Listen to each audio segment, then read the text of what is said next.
ಓಂ ಶಾಂತಿ. ಬಾಬಾ ಇವತ್ತು 4 ಪ್ರಕಾರದ ಮಕ್ಕಳನ್ನು ನೋಡ್ತಾ ಇದ್ರು. ಜ್ಞಾನ ಅಂದರೆ ಗೋಲ್ಡನ್ ಕಲರ್, ನೆನಪು ಅಂದರೆ ಕೆಂಪು ಕಲರ್, ಧಾರಣ ಅಂದರೆ ಸಫೇದ್ ಕಲರ್, ಸೇವಾ ಅಂದರೆ ಹಸಿರು ಬಣ್ಣ. ಬಾಬಾ ಅಂತಿದ್ದರು, ಯೋಚನೆ ಮಾಡೋದು ಮತ್ತು ಮಾಡೋದರಿಂದ ನೀವು ಒಂದೇ ರೀತಿ ಮಾಡಿದ್ರೆ ಸಂಪನ್ನಾಗುತ್ತೀರಿ. ಆ ಕಾರಣ ತುರಂತ ದಾನ ಮಹಾಪುಣ್ಯರಾಗಿರಿ. ಬಾಬಾ ಹೇಳ್ತಾರೆ, ನಿವಾರಣೆ ಮಾಡ್ತಾ ಇದ್ರಂದ್ರೆ ತೀರ್ಮಾನ ಆಗುತ್ತೀರಿ. ಟೀಚರ್ ಸದಾ ಸ್ಟೇಜ್ ಮೇಲೆ ಕೂತ್ಕೊಂಡಿರಿ ಅಂತ ತಿಳ್ಕೊರಿ. ಅವಾಗ ನಿಮ್ಮ ಸಂಕಲ್ಪ ಸ್ವಪ್ನ ಕೂಡ ಶ್ರೇಷ್ಠ ಆಗುತ್ತದೆ. ಪೂಜ್ಯ ಅಂತ ತಿಳ್ಕೊಂಡ್ರೆ ನಿಮ್ಮ ಸಂಕಲ್ಪ ಸ್ವಪ್ನ ಸದಾ ಪಾವನ ಇರ್ತೈತಿ.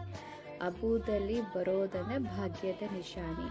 ಯಾವುದೇ ಮಾತದಲ್ಲಿ ಬಂದರೂ ಕೂಡ ಮಧುಬನದಲ್ಲಿ ತಲುಪಬೇಡ್ರಿ. ಸ್ವದರ್ಶನ ಚಕ್ರಧಾರಿ ಮಾಯಾಜೀತರಾಗುತ್ತೀರಿ. ಮಾಯಾಜೀತರಾಗೋದ್ರಿಂದ ಸಫಲತಾ ಮೂರತ್ತಾಗುತ್ತೀರಿ. ಯಾರು ಸಫಲತಾ ಮೂರತ್ತಿರ್ತಾರೋ ಪ್ರತಿ ಹೆಜ್ಜೆದಲ್ಲೂ ಕೂಡ ಪದಂ ಭಾಗ್ಯಶಾಲಿ ಇರುತ್ತಾರೆ. ಎಷ್ಟು ಬಿರುಗಾಳಿ ಬಂದರೂ ಕೂಡ ಸದಾ ಏಕರಸ ಅಖಂಡ ಜ್ಯೋತಿ ಸಮಾನ ಬೆಳಗುವಂಥ ದೀಪಗಳಾಗಲಿ. ಓಂ ಶಾಂತಿ. ಥ್ಯಾಂಕ್ ಯು ಬಾಬಾ. ತಮಗೂ ಕೂಡ ಥ್ಯಾಂಕ್ ಯು ರೀ.